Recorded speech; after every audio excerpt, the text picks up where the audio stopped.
আমরা আজকে ৪৮ দিন এখানে, কিন্তু আমাদের দাবিগুলো এখনো মানা হয়নি।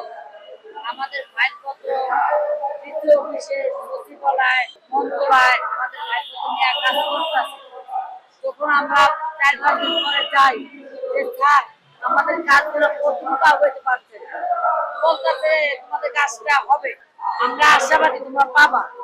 কিন্তু আমরা বস্তিবাসী জানি আমাদের ফাইলপত্রগুলো নিয়ে এরা একটা ফ্রিজে রাখা দেয়। এদের একটা ফ্রিজ আছে, বস্তিবাসী কোনো জিনিস গেলে ফ্রিজে রাখা দেয়।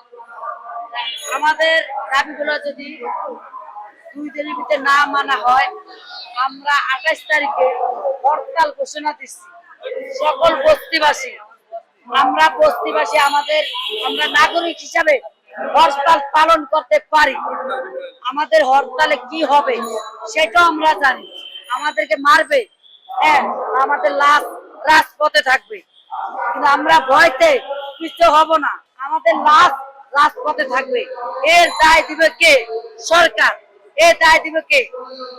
জাতীয়। বদনামটা কার হবে? রাষ্ট্রের বদনাম হবে। আমরা বস্তিবাসী যদি হরতাল দিয়েও যদি আমরা লাশ হয়ে থাকি, তাও আমরা হরতাল ঘোষণা করলাম।